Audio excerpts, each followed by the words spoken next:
Oi, Boa noite a professor. todos e todas, tudo bem?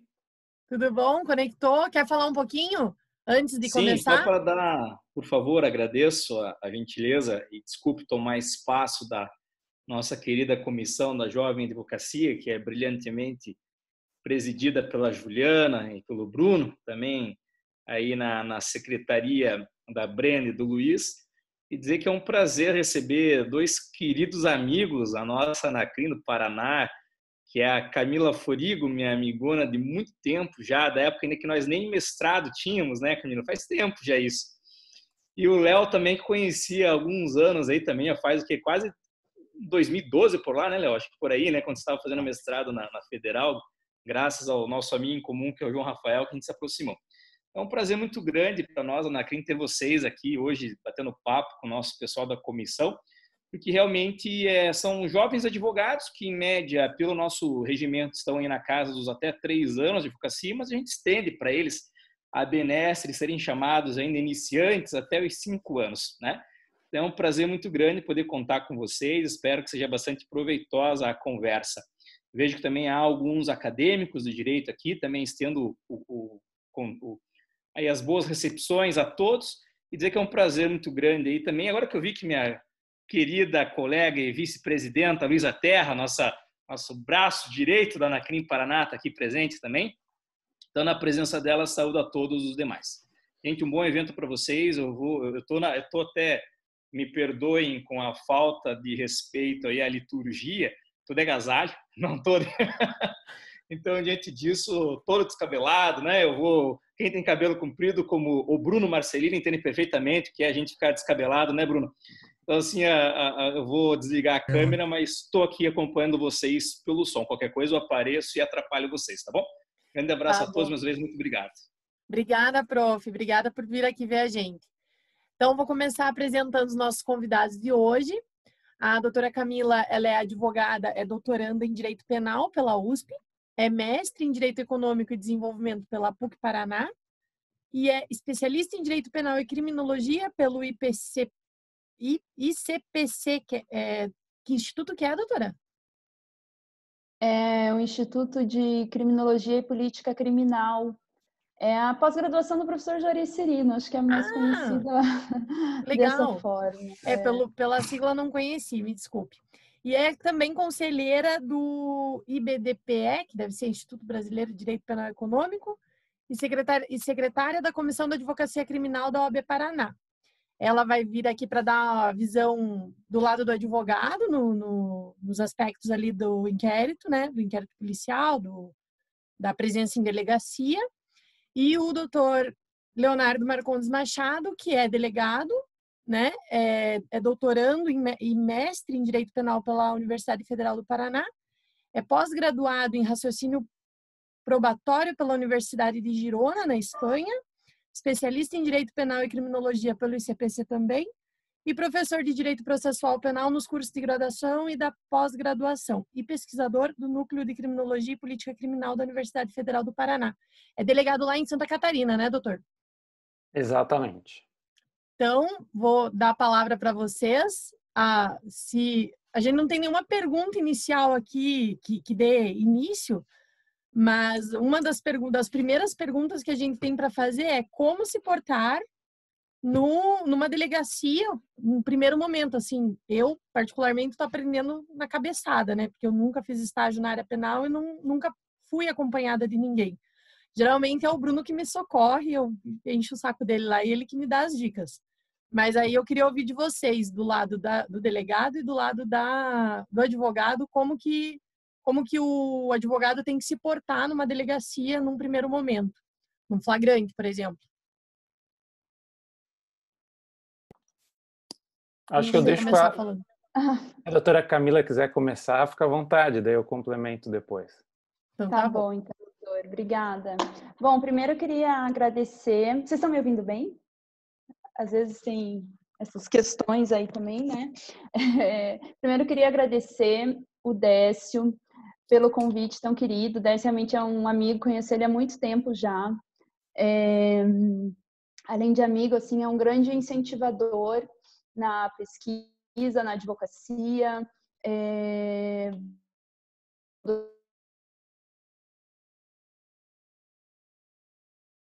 falhada aqui. Oi. Agora voltou, doutora. Eu caí. Eu tive que trocar meu sinal de Wi-Fi aqui. Então tá.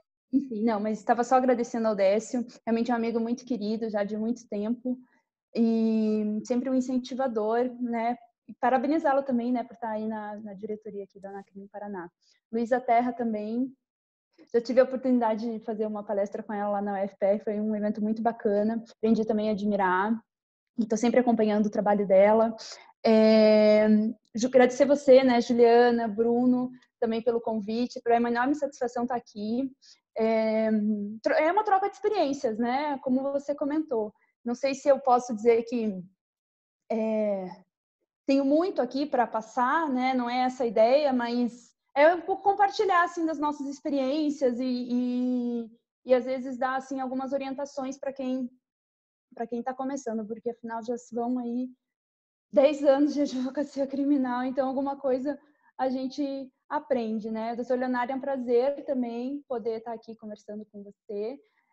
Não tinha oportunidade ainda de te conhecer, mas é muito curioso, porque uma colega minha da USP viu o folderzinho e me mandou, falou assim, nossa, que legal, eu já li o material do Dr. Leonardo, ele faz um trabalho muito legal em processo penal e tal, e elogiou bastante você, então queria também transmitir esse recado. E, enfim, acho que vai ser bem bacana. Acho que a primeira coisa quando a gente fala assim, em trabalhar na advocacia criminal,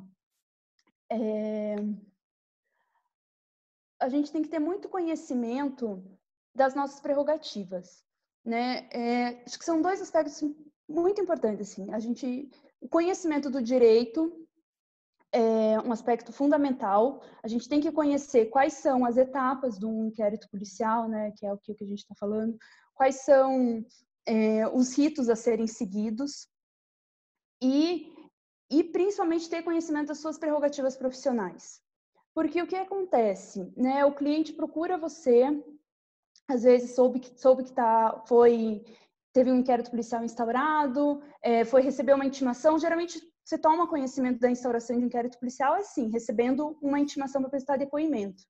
E aí o cliente te procura. E então, a primeira coisa que você tem que saber é olhar aquela intimação e saber, assim, saber identificar do que se trata aquilo e tentar ir atrás das informações. E para isso, para ir atrás das informações, para ter acesso ao inquérito policial, para saber como formular um requerimento perante a autoridade policial, você tem que saber não só as normativas do processo penal aplicáveis ao caso, como também os direitos do seu cliente, os direitos garantidos constitucionalmente e principalmente as prerrogativas do advogado, né? Porque muitas vezes acontece de você ir numa delegacia, você tentar ter acesso a um procedimento policial e constantemente você recebe uma resposta assim, doutora, esse caso não vai dar para ver porque está no armário, o escrivão não está hoje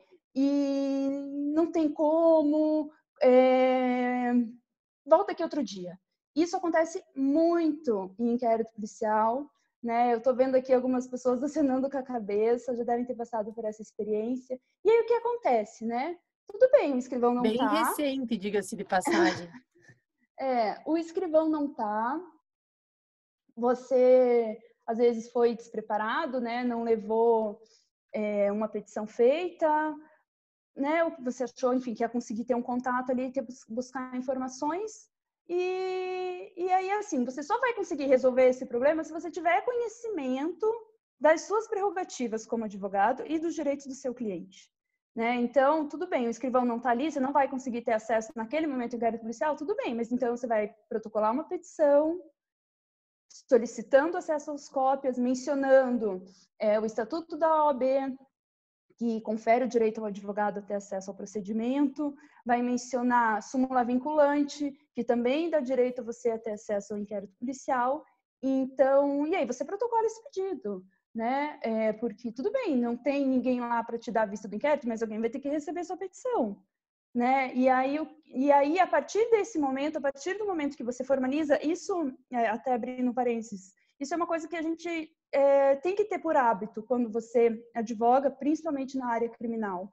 Você tem que formalizar todos os tipos de contatos que você faz, né? Você quer, por exemplo, esse excesso de cópias? Formaliza, não deixa a coisa verbal, né? Porque muitas vezes acontece a gente sabe que nem sempre é má fé, que até depois, né, o doutor Leonardo pode contar um pouco mais disso para a gente, que as delegacias, a situação das delegacias muitas vezes é precária, né? A maior parte das delegacias que eu conheço realmente tem uma situação precária, é muito trabalho, poucas pessoas,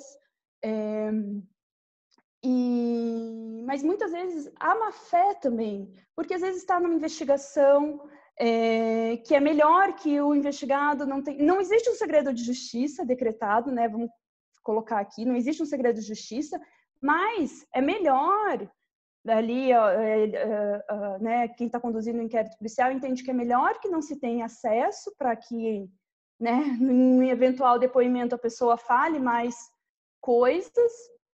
E às vezes realmente enrolam você, né, para não te dar aquela cópia do inquérito policial, para você levar seu cliente para prestar depoimento sem ter acesso pleno aos autos. Então, tudo isso são circunstâncias que você, se formalizar, você pode evitar e você pode combater depois, né? Então, nesse exemplo de que o seu cliente recebeu uma intimação para prestar depoimento na delegacia, você não consegue ter acesso, né? Então, você vai lá, formalizou um pedido de cópia, não te deram o pedido de cópia, você leva outro requerimento depois. Assim, olha, já fiz um protocolo requerendo acesso lá atrás, vocês não me deram, o depoimento está agendado para amanhã, não. Como é que a gente faz, né? Não vou trazer meu cliente aqui para ser ouvido sem ter acesso. Formaliza um novo pedido de cópia, vai lá, protocolo, menciona aquele pedido anterior, coloca expressamente na petição, não vou autorizar, né, assim, não vou autorizar meu cliente a prestar depoimento sem ter acesso aos autos, pede a redesignação do ato, né, porque tudo isso também vai construindo a sua boa-fé, vai demonstrando que você está de boa-fé e que seu cliente está de boa-fé. Porque o que pode acontecer se você não faz isso? Você não tem nada formalizado, tudo bem, você até vai lá, pede, fala com o escrivão, fala com o delegado, pede, eles não te dão essas informações, e daí você não leva o seu cliente para prestar depoimento, porque afinal você não teve acesso ao inquérito, e aí, eventualmente, depois pode vir um pedido de prisão, pode vir alguma medida preventiva porque está se esquivando, né, está dificultando a investigação, recebeu intimação, não compareceu. Então, tudo isso vai demonstrando a boa-fé do seu cliente, a sua boa-fé, a sua intenção de atender aos trâmites do inquérito policial. E com isso, eventualmente, você pode até, às vezes, ajuizar um habeas corpus, enfim, outras medidas que te permitam ter acesso depois a esse procedimento, né? E a conduzir. Então, por isso, assim, para mim, o fundamental para você atuar na área criminal e principalmente lidar em delegacias é conhecer os direitos, conhecer a fase processual, conhecer as regras processuais aplicáveis ao caso, conhecer os direitos dos seus clientes e principalmente conhecer as suas prerrogativas como advogado. Eu acho que isso é o aspecto fundamental. Acho que para a gente introduzir o assunto, acho que era isso. Obrigada, doutora Camila. Doutor Leonardo, quer complementar com a parte do delegado agora? Pode ser. Eu, claro, queria só, antes de qualquer coisa, agradecer a todos da Anacrim, não vou nominar cada um, mas vou fazê-los na pessoa do Dr. Décio, um parceiro, né, um grande amigo, e da doutora Juliana, que conduz aqui essa nossa reunião, né. Para mim também é uma enorme satisfação poder dialogar, e falo de maneira muito sincera com cada um de vocês, e estabelecer essa interlocução com a doutora Camila, que eu também não a conhecia pessoalmente, mas e nem virtualmente, né? Porque agora as relações são só virtuais, mas eu tive contato, inclusive, eu escrevo algumas colunas, eu tenho uma coluna no Conjure, e uma das últimas publicações eu estava tratando sobre o tal informante do bem, E daí eu encontrei um texto seu, Camila, assim, muito interessante, de direito penal econômico, que é a tua área. Então, posso dizer que indiretamente conheço um pouco do teu trabalho e a cumprimento pela qualidade com que estabelece essas discussões, principalmente no âmbito do direito penal econômico, né? Bom, quanto a essa questão... Obrigada, doutor.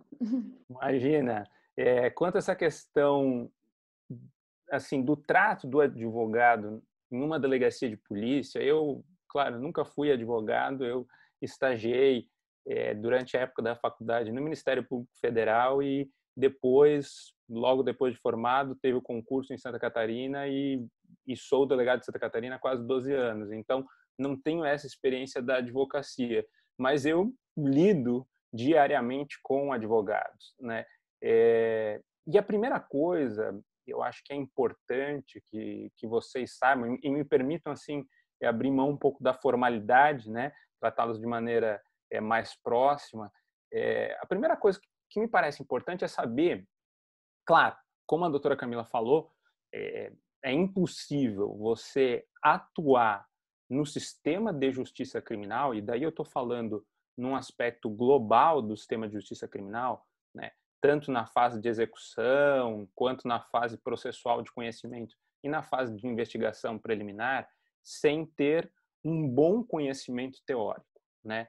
E sem ter uma estratégia definida, né? Então, ninguém nunca vai ter sucesso em um determinado caso se não dominar a parte dogmática, a parte teórica, né? Um português bem simples, sentar e estudar aquela questão, tanto de direito penal quanto de processo penal que está ali envolvida, e ter uma técnica, né?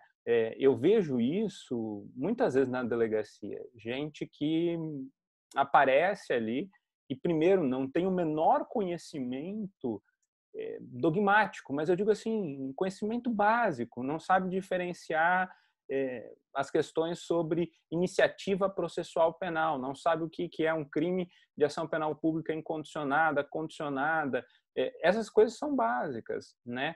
E isso, a todo momento, os profissionais eles estão em teste, né? Não só com o seu cliente, mas para estabelecer uma determinada reputação perante as agências do Estado, né?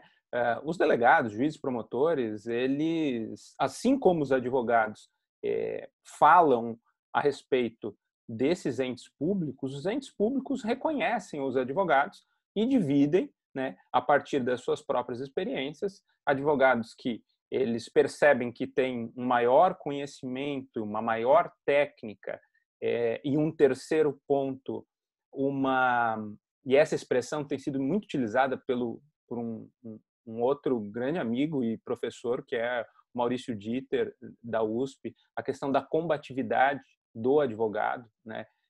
Então, as pessoas sabem quem são cada um, né? E essa reputação tem que ser construída nesse aspecto. Então, às vezes, determinados erros básicos acabam depondo muito nessa construção de uma credibilidade, né? E por isso que, particularmente, eu sei que o mercado, eu acredito que cada vez mais difícil a advocacia, mas não dá para ser totalmente generalista, né? O sujeito que atua em todas as áreas, porque a gente vê muitas vezes advogados que não têm uma familiaridade com o sistema penal, que vão à delegacia, que são às vezes advogados trabalhistas ou cíveis que estão ali completamente perdidos.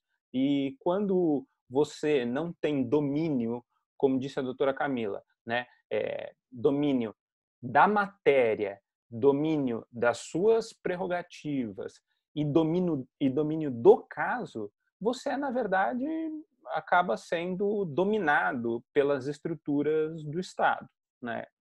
E isso é péssimo, não só para o seu aspecto profissional, mas principalmente para aquele que está sendo representado naquele momento, né? Eu acho importante também, mesmo aqueles que atuam no sistema de justiça criminal e fizeram esse recorte, essa opção, que conhecem a matéria, que percebam que as coisas são diferentes. Uma situação é você atuar na fase do processo e outra completamente distinta é atuar na fase da investigação preliminar, né? Porque inúmeras garantias, por exemplo, contraditório pleno, ampla defesa, a própria dialeticidade, né? A construção do caso, ela é completamente diferente numa delegacia e em um fórum criminal, né? Então você tem que perceber essas diferenças, né? E claro, assim, num aspecto prático, eu digo que a gente deve ter, em primeiro lugar, uma cordialidade, né? O advogado tem que ser cordial, né? E não, é claro que esse aspecto do cordial, inclusive na história brasileira, ela é meio problemática e mal interpretada, né? Mas o cordial aqui eu tô me referindo a uma boa educação. E isso não é ingenuidade, né? Você tem que estabelecer um bom relacionamento, mas tem que colocar em determinados momentos os pingos nos is, né? Então, como a doutora Camila coloca, né?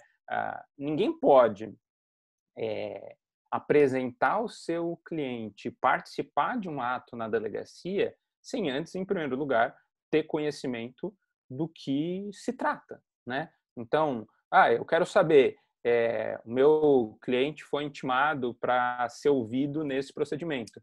Eu gostaria de ter acesso a esse procedimento. Isso é uma coisa básica, né? Daí, apresente, se identifique, apresente sua carteira da OAB, a procuração, e se você já tiver também o número dos autos, você já identifica qual que é o número dos autos, porque também isso é uma questão prática importante. Às vezes o advogado ele aparece na delegacia dizendo assim: o meu cliente, que é o Antônio da Silva, ele está sendo investigado, eu queria ter acesso ao procedimento. Daí eu pergunto, mas qual que é o procedimento? Porque numa delegacia tramitam inúmeros procedimentos, uma quantidade bastante significativa, mesmo numa delegacia pequena. Pois é, eu não sei, ele só me disse que tinha alguma coisa aqui na delegacia. Mas ele foi intimado? Parece que ele foi intimado, sim. A senhora tem a intimação? Não, ficou com ele. Veja, daí é um começo muito mal, né? Você tem que minimamente se instruir para poder, inclusive, exercer a sua função de maneira adequada naquela delegacia. Tendo acesso aos autos, um outro aspecto prático, né, se você recebe, se nós estamos falando de autos físicos, né, às vezes isso é bastante comum e não necessariamente por má fé, mas é bastante comum que você tenha autos físicos que não estão numerados. Então, um monte de papel que está numa autuação de inquérito, mas muitas vezes ele ainda não foi numerado. Então, a primeira coisa que o advogado tem que pedir, né, e de uma maneira educada, né, até meio com ar despretensioso, né, se não seria possível numerar as folhas daquele inquérito policial, para que você, quando retorne no momento da oitiva daquele cliente, saiba exatamente se aquilo que você teve vista é exatamente aquele mesmo procedimento que está sendo agora utilizado para a inquirição daquele sujeito, né? Então, esse é um aspecto prático que me parece bastante importante, né? É claro, existem situações de má-fé? Existem, né? Isso há péssimos delegados, como há péssimos advogados, péssimos juízes, péssimos promotores. Isso há em qualquer categoria, né? Mas eu diria que isso é a exceção, né? Mas você pode se deparar, sim, né, com uma investigação da qual você teve vista ali, ela não estava numerada, e quando você retorna com o seu cliente, você se depara com uma situação completamente diferente, porque você não teve essa cautela e você acabou sendo surpreendido com o que foi juntado naquele procedimento depois, né? Então, esse é um aspecto. E também é importante que você saiba a qual título o seu cliente ele vai ser ouvido. Então, olha, eu gostaria de saber, o meu cliente ele está sendo ouvido como vítima, como testemunha ou como suspeito? Porque a depender da rotulação que se der, a coisa muda bastante, né?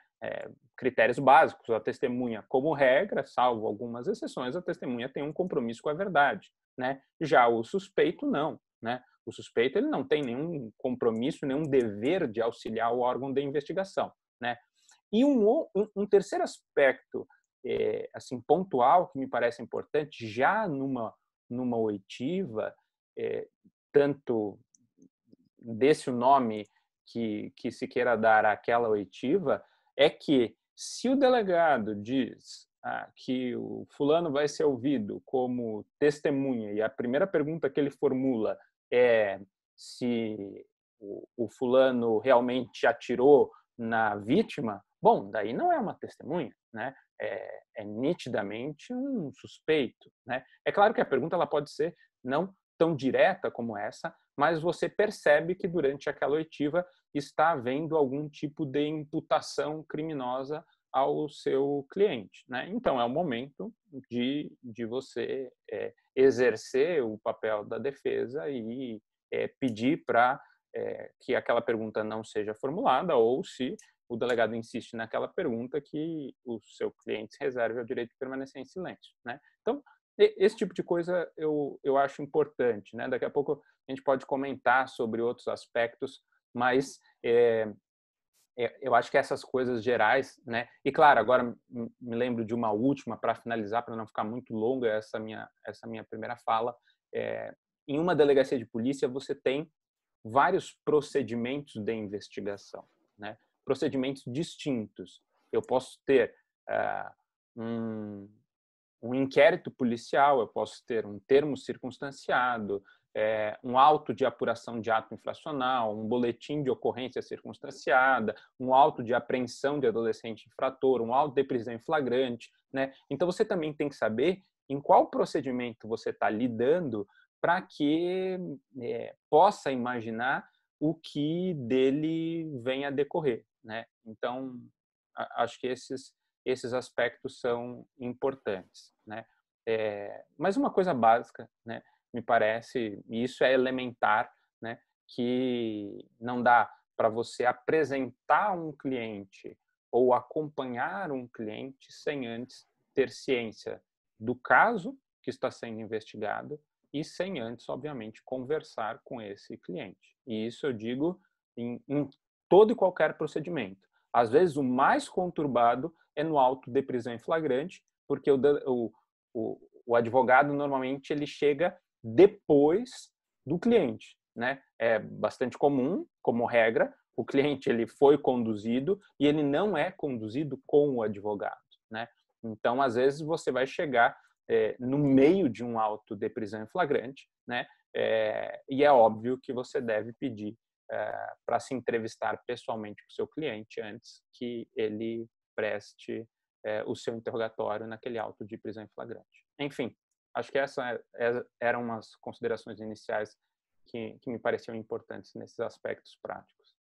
Obrigada, doutor Leonardo. Eu tenho uma pergunta aqui que eu gostaria de fazer a respeito no caso da prisão em flagrante, especificamente. Se o suspeito ali, né, o nosso cliente, no caso, geralmente vai ser o nosso cliente, ele quiser aguardar o advogado, ele tem esse direito, né? No caso, ele não precisa falar nada até chegar o advogado. Porque eu pergunto porque eu já assisti, eu estive como dativo ali na vara de custódia, e eu peguei um caso em que o advogado, o delegado, ele forçou que o rapaz começasse o depoimento sem o advogado. E o rapaz estava nitidamente nervoso, assim, ele chorava, ele estava alcoolizado, foi uma briga, ele e o irmão acabou chamando a polícia, e ele estava muito nervoso, assim, tremendo, falando de forma desordenada, e o delegado começou a ser bastante grosseiro, o rapaz, com medo, acho até, né, do delegado, acabou começando a falar sem o advogado. E ele falou, mas eu queria falar com o advogado primeiro. Daí o delegado falou, não vai ter advogado, ninguém vai poder te fornecer um advogado hoje. Se quiser falar, fala, se não quiser, não fala. Mas, assim, quase numa ameaça, assim, sabe? Então, a pergunta que eu faço é que se, caso o cliente tem o direito de estar acompanhado do advogado dele, lógico, e se caso ele peça para estar acompanhado do advogado e mesmo assim seja coagido a falar, se isso pode gerar alguma nulidade processual depois. Essa é uma pergunta bastante importante, né? É claro que nós temos que diferenciar algumas situações, né?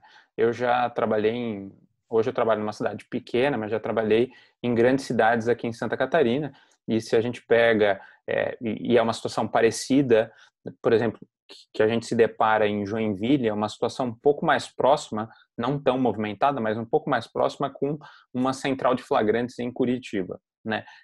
Em uma central de plantão, normalmente o delegado ele vai receber várias ocorrências em flagrante e elas podem, inclusive, entrar numa fila em algumas situações. Então, você tem um flagrante atrás do outro para analisar, né? É evidente, daí eu não estou discutindo o aspecto jurídico, né? Um pouco como o Alexandre Moraes da Rosa gosta de trabalhar, um pouco no aspecto da teoria dos jogos, né? Um Nelson Rodrigues do processo penal, como as coisas vão acontecer, né? Se esse sujeito ele disser assim que ele tem um advogado, mas o advogado dele está lá em Balneário Camboriú, né? E ele vai demorar 2 horas para chegar à delegacia. O delegado não vai aguardar, não vai aguardar. A gente pode discutir se isso é válido, se isso não é válido, se ele poderia ser ouvido ou não sem a presença desse advogado. Mas ele não vai aguardar, certamente, porque isso você tem uma máquina que ela, basicamente, uma produção em série que ela precisa ser cumprida. Eu não estou dizendo que isso está correto, eu estou apresentando as coisas como elas são, né? É evidente que se for uma outra situação, o meu advogado, eu fui preso aqui em Curitiba, meu advogado está em Curitiba, eu já liguei para ele, eu quero que aguarde a chegada dele, né? Muito provavelmente, o delegado, se tiver um mínimo de bom senso, ele vai aguardar, né? Agora, também acho que caberia a gente discutir uma situação que eu já levantei aqui em Santa Catarina muitas vezes, né? A necessidade de um advogado nessas centrais de plantão policial de grandes cidades, né? Claro que a gente não dá para ter um advogado em cada delegacia, né? Mas ou a Defensoria Pública assume essa responsabilidade. A gente sabe que a Defensoria Pública tem uma limitação pessoal muito grande. Ou a OAB, através das suas seccionais, estabelece um contato com as delegacias de polícia e viabiliza esse mecanismo. Aqui em Santa Catarina, isso relativamente funciona bem em cidades menores. Em cidades menores, normalmente, a seccional da OAB, ela estabelece uma lista, inclusive para não ter um advogado cativo, né? E para que os policiais não indiquem um advogado para aquele sujeito que aparece na delegacia, né? A própria OAB ela indica, todo dia tem um advogado de plantão. Então, numa situação como essa, eu tenho o meu advogado, mas ele vai demorar 4 horas. Não vai ser aguardado, né? Mas o que vai ser feito numa situação concreta? Vai se entrar em contato com esse advogado de plantão e ele vai comparecer à delegacia. Daí pode ser que ele estabeleça um contato com o colega e daí cheguem a um denominador comum, né? Agora, é óbvio que numa situação específica, se o sujeito ele está sendo coagido a falar alguma coisa, o primeiro aspecto ele tem que dizer que ele não vai falar nada, né? E isso essa tem que ser a postura do cliente, no sentido, olha, tudo bem, vocês não querem aguardar meu advogado, mas eu não falo nada. Ainda que vocês me chamem para o interrogatório, eu vou dizer que eu não falo nada, né? E acho que em Curitiba já está assim também, né? Não sei se em todo o estado do Paraná, mas aqui em Santa Catarina, no estado inteiro, as centrais de plantão, as centrais regionais, todos os autos de prisão em flagrante são mediante gravação de áudio e vídeo. Então, isso já diminuiu muito um problema que havia antes, que era o interrogatório no papel, que daí você tinha uma deturpação, um controle muito grande do órgão público a respeito daquela dinâmica. No atual modelo não tem como, porque o sujeito vai ser levado a uma gravação em áudio e vídeo e ele vai dizer ali, né? Quando for dada a palavra a esse cliente, ele vai dizer, olha, eu já me manifestei no sentido de que eu quero que aguarde o meu advogado, já foi feito contato com ele, não vou dizer nada a respeito desse caso enquanto ele não comparecer. Então, isso ele tem que dizer também, né? O advogado pode instruí-lo, se conseguir ter contato com ele, porque esse é um outro aspecto prático bastante problemático, né? Nem sempre esse cliente consegue, estando preso, ele consegue ter um contato autônomo com esse advogado, mas se ele conseguir, ele tem que estabelecer isso, né? E cravar esse aspecto de eventual nulidade, se o delegado insistir nessa fala, né? A gente sabe que os tribunais, em geral, nesse aspecto de nulidade, os tribunais têm uma visão muito limitada quanto à nulidade processual penal, né? Acho difícil que isso pudesse gerar uma interferência em eventual processo, mas, muito provavelmente, na análise do flagrante, isso pode gerar um relaxamento do flagrante por alguma ilegalidade bastante patente naquele auto de prisão em flagrante. Se eu posso complementar, Juliana, alguns aspectos aqui que o Dr. Leonardo colocou. Acho que todas as colocações que ele fez com relação a essa tua pergunta foram bem contundentes, assim, bem acertadas, mas tratando assim, como o advogado vai lidar com isso, né? Tem algumas colocações aqui que eu até fiz algumas situações que eu gostaria de conversar com você. A primeira pergunta que você fez né, que a Juliana fez foi o delegado quer ouvir o meu cliente a todo custo e isso pode gerar uma nulidade depois, se ele está desacompanhado de advogado, se não foi orientado, né? Essa questão da nulidade realmente é muito complicada de você alegar isso futuramente no processo, por várias questões, né? Uma, como o próprio Dr. Leonardo aqui já comentou, os tribunais têm uma visão realmente limitada do que vem a ser nulidade.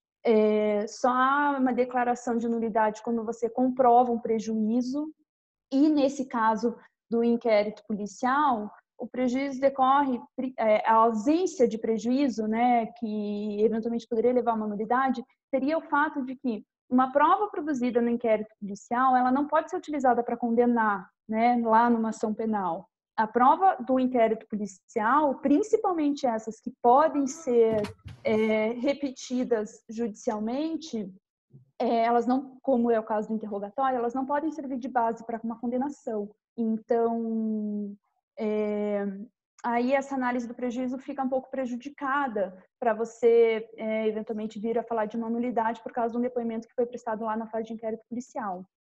Isso realmente dificulta, né? O que eu aconselharia, né? O teu cliente é preso, como o Dr. Leonardo colocou, você está a 3 horas de distância da delegacia, não vai conseguir chegar, não consegue pedir para nenhum colega ir lá te substituir, enfim, fazer as suas vezes. O que eu aconselho a fazer? Se você conseguir falar com o seu cliente, oriente ele a ficar em silêncio, né? Fala assim, olha, né? Use sua garantia constitucional, fique em silêncio e, eventualmente, em um momento futuro, depois que você, às vezes, tiver acesso aos autos, às vezes você pode peticionar pedindo para o ato ser refeito, né? Isso já passei por essas circunstâncias, enfim, que às vezes tem fatos que precisam ser esclarecidos no inquérito policial após o mesmo cliente já ter sido interrogado, e você pode pedir para ele ser reinquirido novamente, né? Então, muitas vezes oriente a ficar em silêncio e futuramente analise se é o caso ou não. E sinceramente, eu acho que esse é a melhor solução, porque mesmo nesse caso em que seu cliente recebe uma intimação para ser ouvido daqui 2 dias, você até tem acesso ao inquérito policial, mas você não vai conseguir estudar, você não vai conseguir elaborar uma estratégia, não vai conseguir levantar elementos junto com o seu cliente para prestar um interrogatório que seja satisfatório para a defesa. Então, muitas vezes se não conseguir remarcar o depoimento, não conseguir remarcar o interrogatório, a melhor alternativa é usar o direito ao silêncio e depois você peticiona e faz os esclarecimentos que entender serem necessários, né? Se não for possível um reinterrogatório.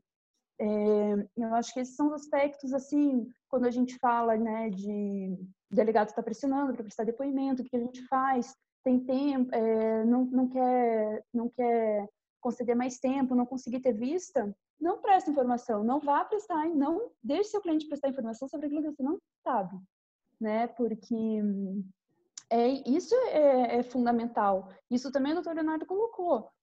Tenha conhecimento do inquérito policial, tenha conhecimento dos fatos, estude a fundo, né? Não adianta você levar o seu cliente para prestar depoimento no inquérito policial que tem 1000 páginas e você só conseguiu ler a portaria, né? Não tem condições. Tem que ter um conhecimento realmente aprofundado, fundo, para você não ser ali engolido por aquele inquérito policial. E isso é fundamental. Esse conhecimento, né? Realmente não tem como você conduzir. Isso eu percebo que, às vezes, as pessoas não têm essa consciência.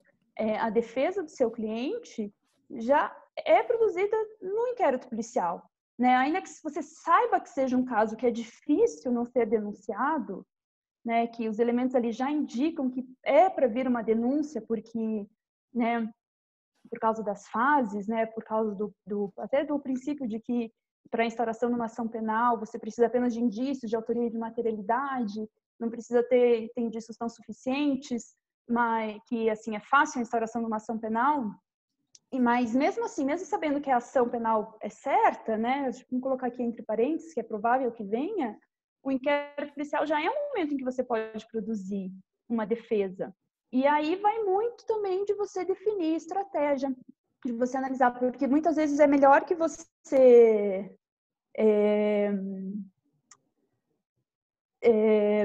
às vezes fique mais retraído no inquérito policial do que você adote uma postura mais ativa. Cada caso é um caso, né? Isso tem que ser muito analisado. Essa definição da estratégia tem que ser feita com muito cuidado. Muitas vezes não é benéfico para o seu cliente que você fique lá prestando inquérito policial e juntando petição e juntando documento, às vezes, né, quanto mais a postura ativa do advogado, mais prejudicial isso pode ser para o cliente. Mas existem casos que você pode colaborar e muitas vezes favorecer até, às vezes, um arquivamento do inquérito policial, né? Então, essa definição da estratégia é uma coisa bem importante. Um outro aspecto que eu queria comentar, já que a gente estava falando do delegado pressionar para prestar o depoimento, né, dessa questão, e engatar com uma fala também, já que já foi mencionado aqui, da importância da cordialidade, da educação, eu também sou dessa opinião. Acho que sempre que você está lidando com uma parte adversa, né, você sempre tem que buscar uma relação de harmonia. Então, você tem que ser sempre muito humilde, eu acho. Claro, conhecer os seus direitos, conhecer as suas prerrogativas, né, conhecer o processo, mas você tem que ter uma postura humilde. Eu acho que isso favorece o bom relacionamento, né? Não precisa ser submisso, não é isso que eu estou querendo dizer. É uma postura mesmo de humildade, porque bem ou mal, o advogado está numa posição em que você precisa ter um bom relacionamento com o escrivão da delegacia, né? Para você ter informações do inquérito policial, do andamento, com o próprio delegado, né? Para que se estabeleça uma relação em que você tenha acesso mais fácil às informações e ao próprio inquérito policial em si. Isso favorece, né? Assim, às vezes tem inquéritos que a gente faz um acompanhamento, isso também, né? Eu entrei na estratégia, mas tem inquéritos que a cada 20 dias a gente está ligando na delegacia. A gente sabe que deve ser um saco para o escrivão, a cada 20 dias está mesmo o delegado advogado ligando que não vai ter andamento.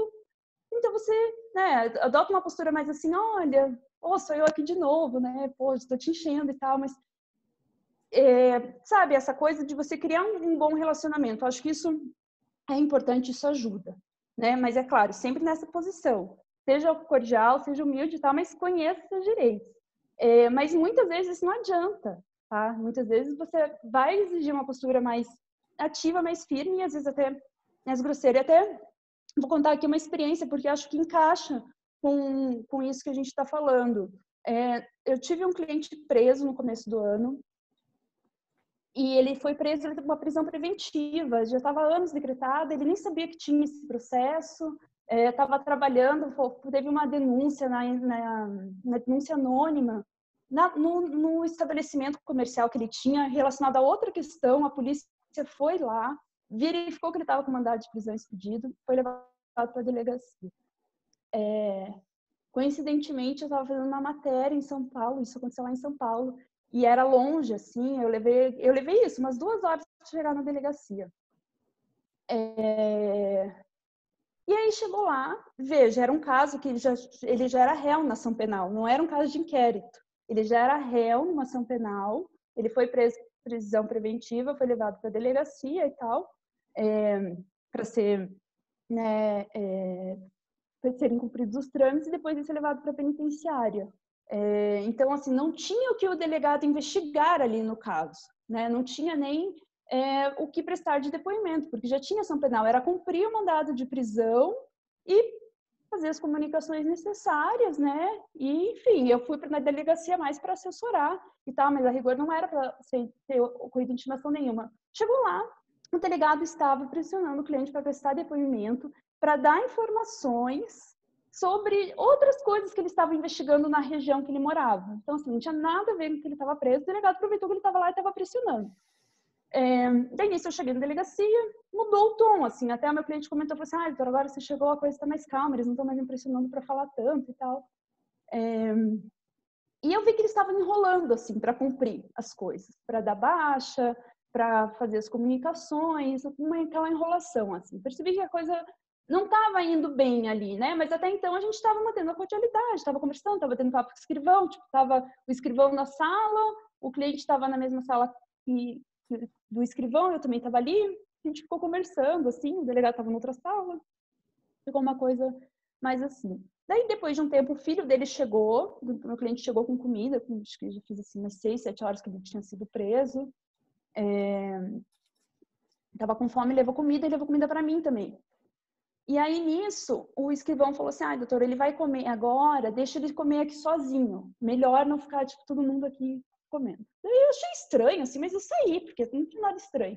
E daí eu fui lá pra frente, e daí ele falou assim, vai lá atrás que tem uma cozinha. Daí, estranho, né, esse negócio de me mandar ir atrás pra cozinha, assim, o que tá acontecendo? Eu saí, mas eu fiquei assim, meio de olho.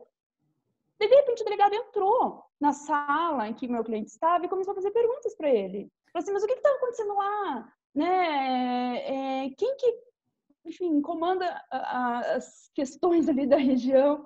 Começou a fazer uma série de perguntas e eu fiquei doida, entendeu? Como assim? Me manda sair da sala e vai lá fazer perguntas para o meu cliente, esse negócio não tem nada a ver. Daí esse é o momento que o advogado né, tem que adotar uma postura talvez mais agressiva a partir desse momento, porque aí sim, ele está violando uma série de prerrogativas minhas, do meu cliente, querendo fazer oitivas informais, né, porque ele não estava reduzindo a termo aquilo ali, não estava ali ele, escrivão, sentados conversando, não. Ele estava querendo extrair informações do meu cliente a todo custo. E aí eu cheguei e falei assim, doutor, o que é isso? Você mandou sair da sala para ouvir meu cliente? Como assim? Não, doutor, eu tô aqui, você não pode atrapalhar a minha investigação. Eu falei, doutor, não quero atrapalhar essa investigação. O senhor quer, primeiro, que não tenho o que investigar aqui. Esse mandado de prisão foi expedido numa ação penal, só tem que cumprir e acabou. Não tem o que fazer aqui, né? Mas assim, se o doutor quer ouvir, então vamos reduzir a termo. Então, vamos colher, vamos formalizar o ato. O doutor pergunta o que quer perguntar para o meu cliente, ele presta os esclarecimentos que ele pode dar e resolve esse problema. Daí ele falou, não tem o que falar, não tem mais o que fazer aqui. Daí saiu. Então, assim, mas aí percebam tudo que foi importante aí nesse momento, né? Foi importante eu ter conhecimento que o mandado tinha sido expedido numa ação penal, não no inquérito policial, porque aí, sabendo disso, você já sabe que ele não tinha que se prestar depoimento para o delegado naquele momento. tinha conhecimento das prerrogativas, né, que ele não podia ficar lá sozinho com o meu cliente, me mandar sair da sala. Então, tudo isso envolve e tudo isso vai fazer a sua atuação ser mais efetiva para o seu cliente. E no fim, foi isso que acabou acontecendo. Né? Daí, depois daquilo ali, ele cumpriu o mandado de prisão e meu cliente foi levado para a penitenciária. Então, esse movimento é importante,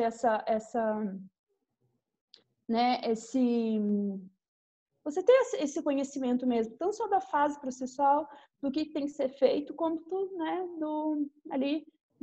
de como lidar nas situações, né? Porque no fim foi isso. A partir do momento que você pede, então, para formalizar, e essa é batata, assim, sempre que eu tô que eu acho que estão querendo me pedalar, que estão querendo me enrolar alguma coisa, eu peço uma certidão. Eu falo, então, certifica, então reduza termo, então faz, esse é o canal, né? E aí as coisas acabam se desenrolando, porque a partir do momento que quem está do outro lado percebe que você tem conhecimento e percebe que você não vai deixar isso passar, as coisas mudam, né? E aí talvez voltem para a normalidade, para o rito que deve ser seguido.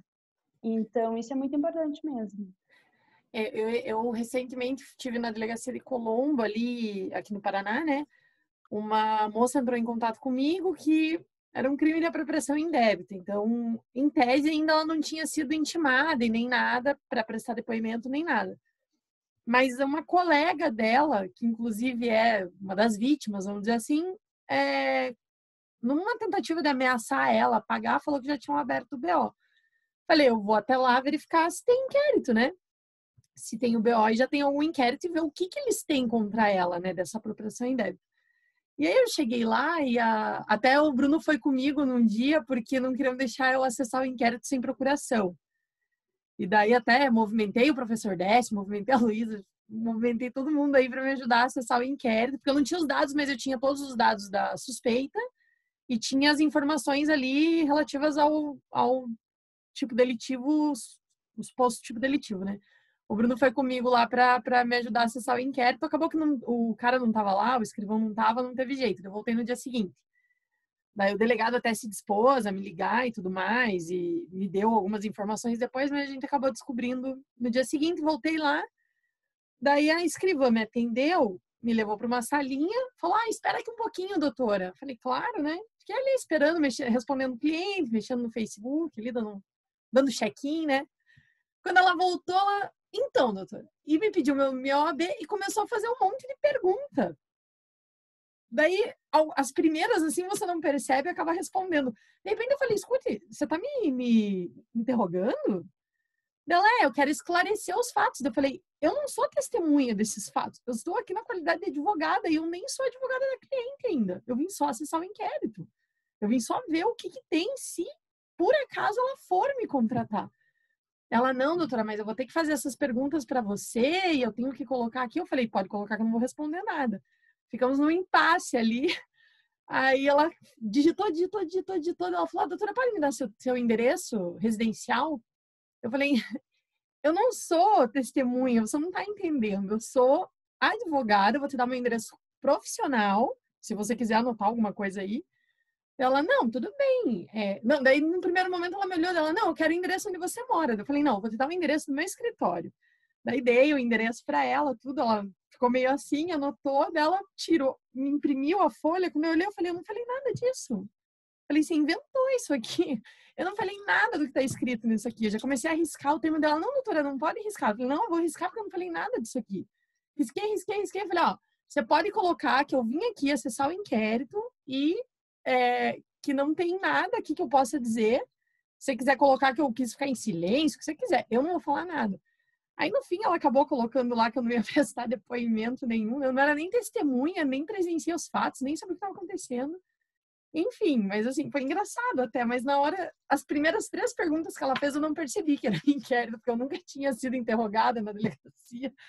E daí, no fim, depois, eu fiquei tão nervosa com isso, porque eu não imaginava nunca que isso fosse acontecer, que quando ela me deu o documento, eu assinei, que eu não ia dar declaração nenhuma. Depois que eu fui ver que ela nem colocou o número da minha OAB, apesar dela estar com a minha OAB, ela colocou o número do meu RG. Eu falei, totalmente sem noção a pessoa, né? Mas, enfim, coisas que a gente passa aí na advocacia. Eu queria pedir para o Bruno, ele tem acho que algumas perguntas ali para fazer. Bruno, por favor, se você puder falar algumas coisas aqui para a gente, fazer algumas perguntas. Boa noite a todos e todas. Eu agradeço a Camila e o Leonardo por compartilhar um pouco da experiência com esses iniciantes, né? Esse dia aí da Ju foi bem engraçado. E a todos os presentes, estou vendo aqui alguns colegas da época da faculdade ainda. Muito legal estar com todos vocês. Eu tenho uma pergunta bem prática, que é o seguinte: você vai atender um flagrante e você chega, de fato, junto com o seu cliente ali. Só que você se apresenta, registra sua presença ali e... Bom, tá com a polícia militar, ele ainda não foi entregue. Mas já está dentro da delegacia da Polícia Civil, né? Já tá tudo ali, e eles não deixam você acessar o seu cliente. Nisso já foi colhido o depoimento do condutor, da testemunha, atos que é do interesse da defesa participar. Como que o advogado deve se portar nessa situação? Não sei se a doutora Camila quer falar, doutor? Não, pode ficar à vontade. Olha, eu quero ambas as visões. Eu também quero a do delegado, tá? Só para contar, também quero saber. Mas assim, Bruno, no inquérito policial, em regra, o advogado não tem direito a acompanhar o depoimento das demais pessoas, né? O inquérito policial segue ali o trâmite de um procedimento inquisitório, né? A gente sabe que não acaba não se desenvolvendo de forma tão inquisitória, mas é o rito que está previsto em lei. Então, o advogado não tem direito a acompanhar esses atos, né? Você não tem direito realmente a acompanhar o ato do condutor, a acompanhar o ato das demais testemunhas que estão ali presentes. Você tem direito a ter acesso a isso depois, né? Mas realmente esse direito não tem. Muitas às vezes os delegados deixam você acompanhar, mas acaba sendo uma cordialidade, assim, e você não tem muito como impugnar isso se for indeferido, né? Eu confesso para você que eu nunca acompanhei depoimento de outras pessoas em delegacias, realmente, só dos meus clientes, ou eventualmente, né, assim, às vezes do meu cliente que é investigado e às vezes das testemunhas que a gente levou para prestar depoimento na delegacia, né? Mas realmente, se você não tem agora do seu cliente, você tem o direito, tem o dever, né, de acompanhar e, enfim, aí às vezes até ter acesso ali ao que já foi, né, o que já foi colhido para ele prestar depoimento. Mas tem essa situação da flagrância, tem essas peculiaridades, né? Às vezes você não consegue ter acesso a tudo antes do depoimento, você não consegue ler todos os depoimentos que foram produzidos, eles vão ouvindo uma pessoa na seguida da outra, então você não consegue ler, né? Tem essa dinâmica ali que às vezes você não tem acesso. Nessa situação, ou você tem, assim, muita certeza, e às vezes tem até que analisar como é que é o perfil do seu cliente, assim. Porque às vezes é uma pessoa que vai lá que, se for falar, vai meter os pés pelas mãos, vai falar coisa que não deve, né? E às vezes tem que analisar se realmente é o caso dele ser ouvido naquele momento ou não, ou, né, às vezes situação de flagrância, às vezes a melhor opção é orientar o silêncio e, enfim, depois fazer os esclarecimentos necessários.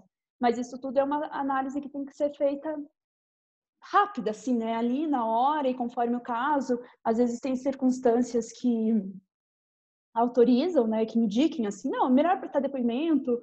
Às vezes é uma situação mais simples e tal, dá para prestar o depoimento ali com base no que tem, na conversa, né, que você tem, mas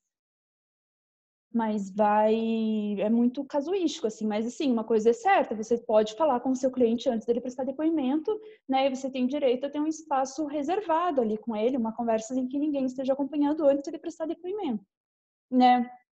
As delegacias, infelizmente, nem todas têm estrutura para que, né, uma sala ali, tipo um parlatório para você conversar com o seu cliente sozinho, né, sem contato com ninguém. Às vezes você tem que conversar no corredor e no fundo, enfim, às vezes tem que achar um canto para você conseguir conversar com o seu cliente sozinho para orientar o depoimento. Esse é um direito.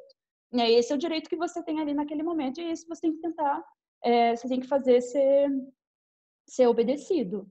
Né? Acho que nesse momento assim, do flagrante, acho que é isso. Se eu conseguir responder as perguntas que você tinha colocado. Eu também falaria bem nessa linha da doutora Camila, né?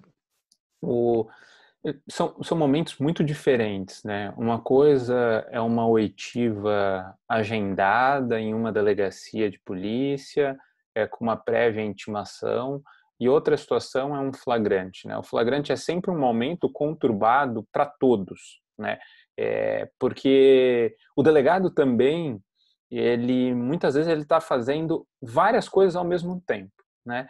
E eu vou dizer que quando eu trabalhei em centrais de polícia de cidades grandes, que às vezes a gente tem várias ocorrências, várias guarnições da polícia militar, você tem vários casos que eles estão ali juntos, eles aguardando, alguns tem preso aguardando para ser encaminhado para a unidade prisional, tem conduzido chegando, fica uma bagunça, né? Então, também o delegado, muitas vezes, ele acaba não tendo conhecimento de tudo que acontece naquele espaço, né?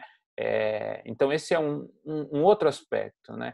Inclusive, é uma problemática que também os novos delegados, eles têm uma dificuldade muito grande com esses momentos de flagrante, né? Se você pega um delegado no início de carreira, o terror dele é uma central de polícia muito movimentada durante a madrugada, né?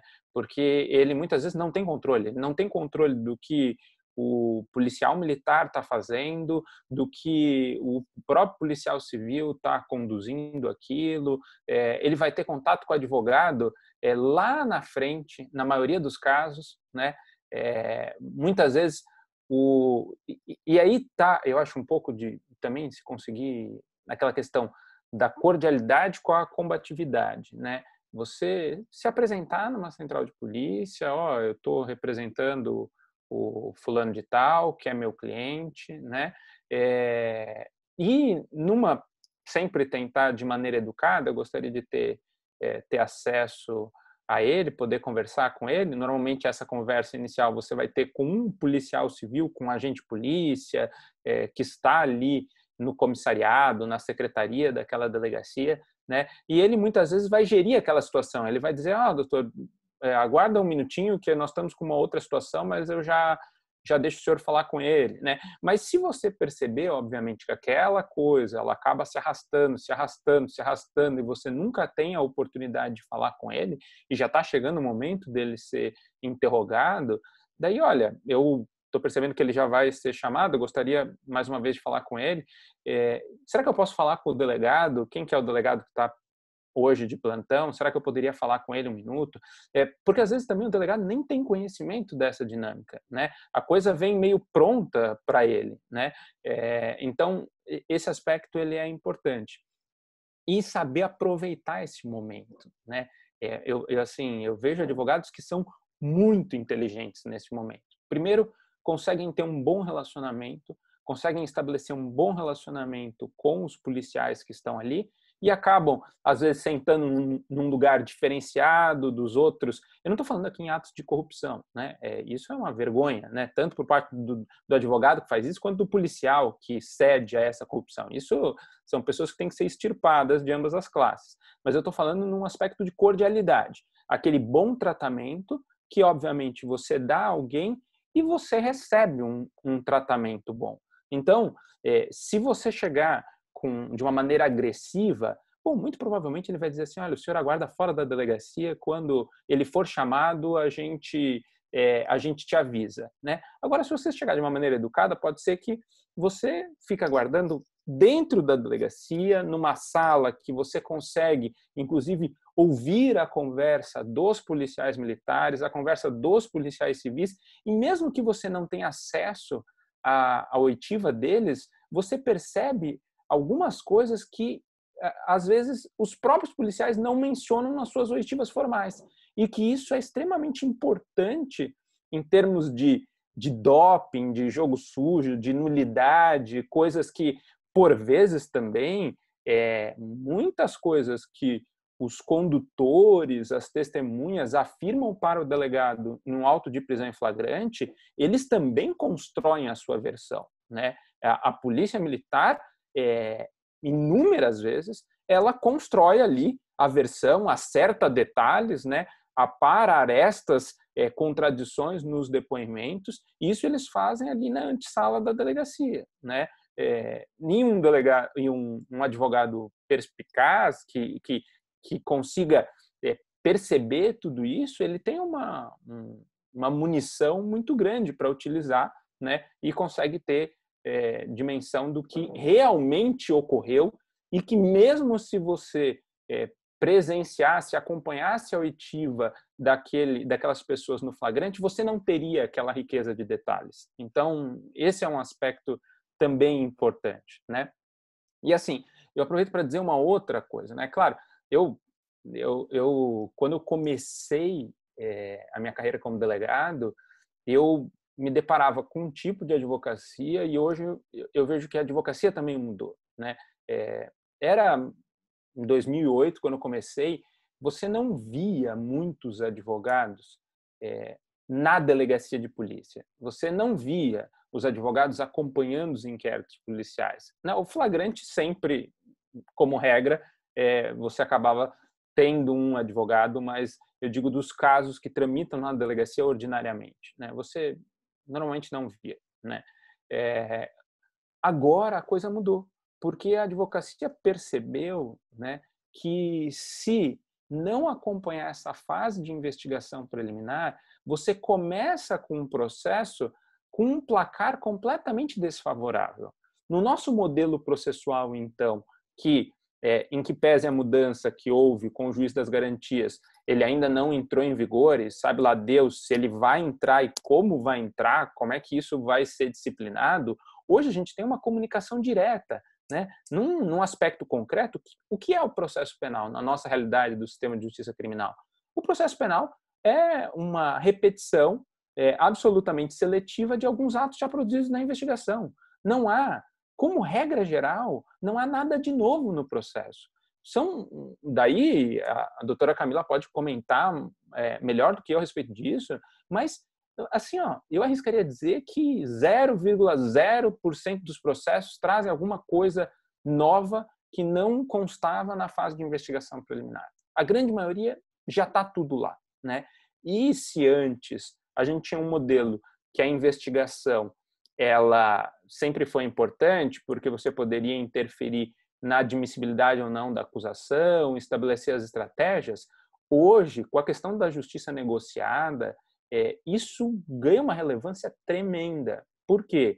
Porque se nós tínhamos antes a colaboração premiada, os acordos, aí num nível de advocacia diferenciada, normalmente envolvendo esses casos, que tudo era celebrado, esses acordos eram feitos com base na investigação, hoje, não se esqueçam, nós temos um acordo de não persecução penal.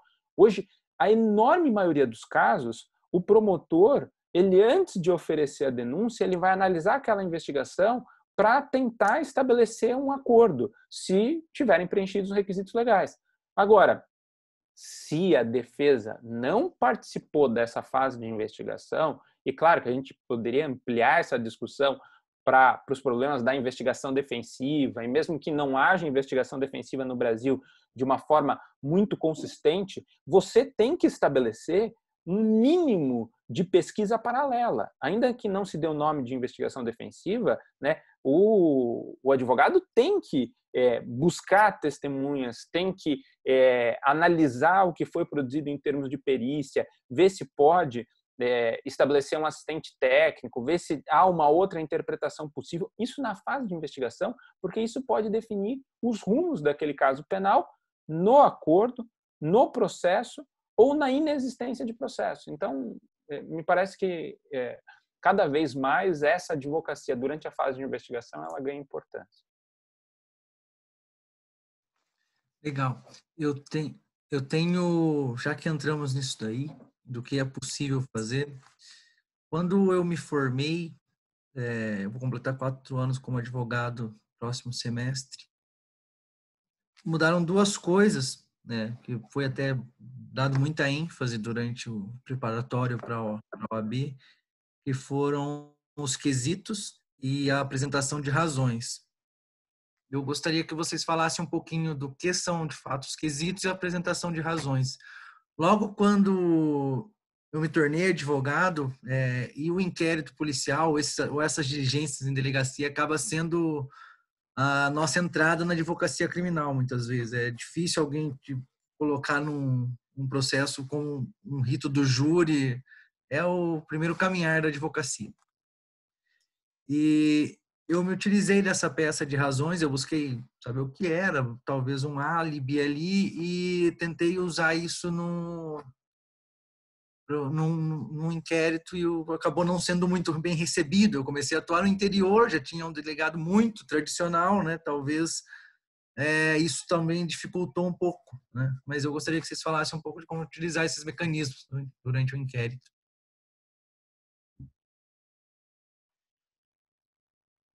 Bom, então, se a doutora Camila fosse comentar, vou comentar rapidamente para poder ouvi-la, na verdade.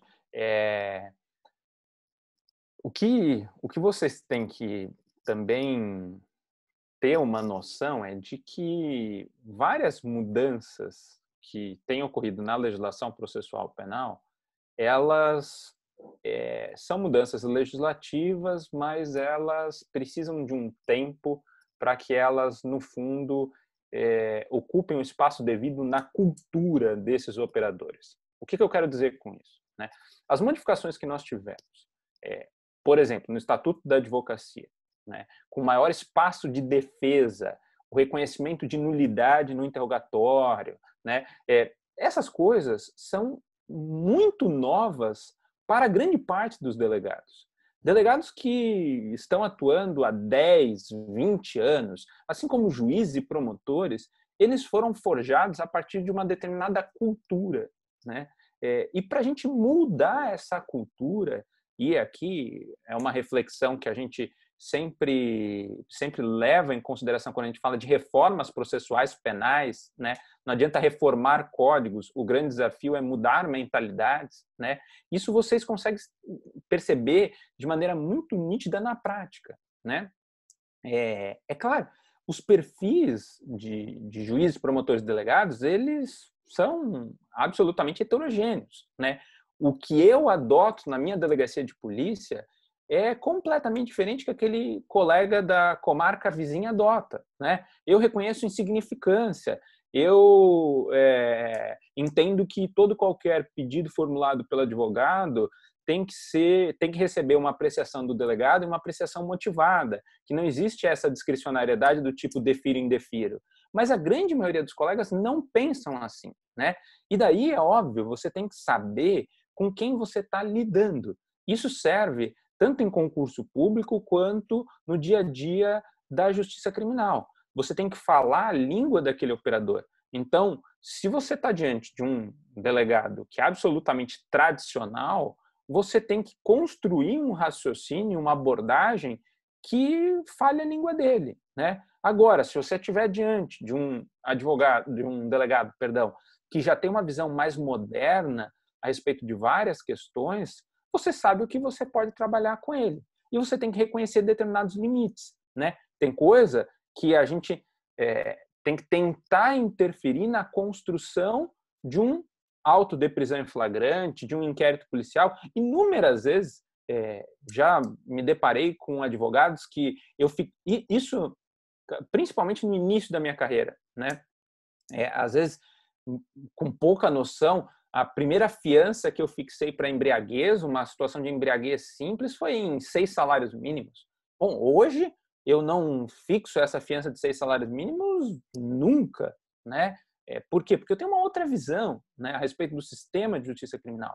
Mas daí tá também do advogado ter aquela coisa de meio comer pelas beiradas, sabe? Doutor, será que não essa fiança, será que não poderia ser reduzida um pouco, né? Será que esse não seria o caso de não dá para reconhecer uma insignificância? Isso daqui não daria para entender que é um tipo simples, porque jogando, inclusive, nas tipificações, no auto de prisão em flagrante, dessa maneira informal, às vezes, você consegue mudar. Há delegados que ouvem, sim, né, e que reconhecem, eu comi bola. E mesmo se você, advogado, percebe que ele cometeu um erro crasso, por exemplo, e daí é claro, você precisa saber disso. Era um caso, num auto de prisão em flagrante, com pena máxima em abstrato até 4 anos, ou seja, o delegado deveria arbitrar a fiança. Ele não arbitrou. Você coloca aquela pulga atrás da orelha dele. Doutor, será que nessa situação não caberia fiança? Eu não me recordo bem, mas eu acho que talvez caiba fiança, né? Deixa que ele ache que ele é o senhor da razão, né? Assim, daí que eu digo, não custa você jogar, né, com essa cordialidade, com essa simplicidade, né, e deixar para ele o mérito. Se ele vai adotar o que importa para você, ele vai reconhecer a fiança, estabelecer a fiança e teu cliente vai ser solto, né? Vai pagar a fiança e vai conseguir não ser encaminhado para o sistema prisional. Então, esses aspectos são importantes, né? É claro que não custa tentar, é isso que eu digo. Não custa estabelecer as razões, formular quesitos e dizer, olha, houve uma modificação, eu tenho adotado essa modificação e ver como que o delegado se comporta, né? Agora, se é uma situação muito importante para você, que ele reconheça aquele direito, ele não reconhece, daí está o ponto que a doutora Camila disse. Doutor, tudo bem, então, se o senhor acha que não dá para acolher esse quesito, que isso não tem que ser avaliado pela perícia, então eu só gostaria que o senhor recebesse essa minha petição, que houvesse um recebido, porque você cava a eventual nulidade, né? Você não vai ficar lá batendo boca com ele a noite inteira, não vai ficar se indispondo com ele a noite inteira, mas você precisa minimamente garantir que aquele ato seja formalizado, né? E daí tem colegas advogados que dizem que em determinados locais, de fato, o delegado inclusive se recusa a formalizar o recebimento de uma petição, etc. Tenho alguns amigos que hoje vão para delegacias e audiências com sistemas de gravação, principalmente de áudio, né? Vários advogados que eu conheço que gravam as conversas em delegacia e no fórum, inclusive por N situações, porque às vezes você pode ter um problema lá no sistema de áudio e vídeo da delegacia, perder uma fala que seria importante, e daí o advogado tem aquela gravação. Então, também é um mecanismo que algumas pessoas acabam utilizando. Essa questão de você manter a cordialidade, o bom relacionamento, sempre tentar manter uma conversa civilizada, e quando não for possível, né, que o seu pleito seja atendido conforme as formalidades ali, né, até o Tonelli comentou, tenta conversar com o delegado, tenta colocar a pulga atrás da orelha, né, se não der, formaliza a petição, aquela coisa. Isso é muito importante, porque eu acho que a gente, advogado, tem que ter uma noção que, assim, o cliente passa, né? Hoje você está com aquele caso ali, mas esse cliente daqui 2, 3 anos não vai ser mais teu, você nem vai saber o que ele está fazendo na vida. Mas o teu relacionamento com aquela delegacia, com aquele delegado, com aquele escrivão, vai se manter por anos, porque os delegados, né? A gente que está aqui na capital, então é pouco provável que os delegados mudem, que saiam. Então você vai precisar de novo ter contato, né? Eventualmente você vai ter outros casos ali, você vai ter de novo esse relacionamento. Então não vale muitas vezes você se desgastar e criar um conflito, porque você ainda vai precisar daquele contato, daquele relacionamento, né? Então por mais assim que você discorde, que não seja assim, um delegado que você seja fã, que você acha que seja uma autoridade arbitrária, né? Não vale a pena o embate direto, né? Isso que eu quero colocar aqui. Acho que você só tem que partir para o embate direto quando, assim, é uma coisa, né, muito absurda, como foi ali aquela mesma situação. O delegado mandou sair da sala e começou a ouvir o meu cliente sozinho. Daí você tem que partir para um conflito assim mais direto. Mas fora isso, acho que você tem que repensar muito essa questão, né? Porque é isso, os clientes passam, mas é a tua imagem como advogado, a tua carreira que você vai estar construindo, né? Então, é muito importante você manter. E ainda que você tenha discordâncias ali com o delegado, aquele delegado vai saber qual que é a tua postura, vai saber como é que é o seu perfil. Apesar de transitar uma série de advogados, imagino, todo dia, toda semana ali na delegacia, essas coisas marcam, né? Então, eventualmente, você vai na delegacia, anos depois, aquele delegado vai lembrar que você já teve um inquérito lá, que vocês, enfim, já tiveram um embate, vai conhecer a sua forma de atuação. Então, tudo isso é uma coisa importante, assim, né? Então, é aquela coisa, é tentar fazer que a ordem siga o rito normal, né? O rito legal. Se não for possível, se seus requerimentos forem negados, formalizar sempre, tentar sempre obter essa formalização. Se não for possível, ainda assim, doutor Leonardo até deu a sugestão aqui, grava, né? Você já conhece, já sabe a fama, já leva uma petição lá, vai com o celular e tal, filma o ato, né? E é porque é justamente isso, você não vai conseguir nada, é muito difícil você conseguir alguma coisa do embate direto, da discussão, né? É muito difícil você vencer essa luta, né? Você, advogado, vencer essa batalha ali no embate direto. Então, é pensar em construir prova, cavar uma nulidade, né? Acho que é nesse sentido que a gente tem que pensar sempre. E pegando o gancho aqui, que o doutor Leonardo até falou da investigação defensiva, isso é um aspecto muito importante mesmo. O advogado tem que levar em consideração que no inquérito policial já pode estar se produzindo provas, né? Já comentei isso aqui também. E a gente tem que pensar também que quando o cliente procura a gente para atuar no inquérito policial e você fecha ali um contrato para atuar no âmbito daquele inquérito policial, é inadmissível que você só venha ter notícia de novo do inquérito policial quando houver um oferecimento de uma denúncia, né? Então, você tem que ter esse monitoramento, tem que ter esse acompanhamento, tem que verificar o que pode ser produzido de prova. Às vezes tem uma testemunha X realmente que é relevante para ser ouvida, que pode fazer bastante diferença. Às vezes tem uma prova pericial para ser produzida, e muitas vezes acontece. A gente teve um caso aqui no núcleo de repressão a crimes econômicos e eles não tinham contador para fazer uma perícia que era relevantíssima para o caso, que era um desfecho, que podia, em decorrência disso, ter ou não uma denúncia. Então, muitas vezes você está ali disposto, se seu cliente tiver condições, doutor, conversar com o delegado e falar assim, doutor, não tem condições de fazer essa perícia através da delegacia, através do sistema de segurança pública? A gente pode contratar uma perícia privada, você pode levar esses dados para os autos, você produz essa perícia, leva isso para os autos, conversa com o delegado, fala que você vai apresentar, porque daí o que acontece? Você produziu a prova, tá ali. Se o Estado, né, ou seja pelo delegado, seja o Ministério Público, quiser rebater aquilo, eles vão ter que produzir a perícia, vão ter que juntar de alguma forma, mas você já acabou, você já juntou aquilo lá.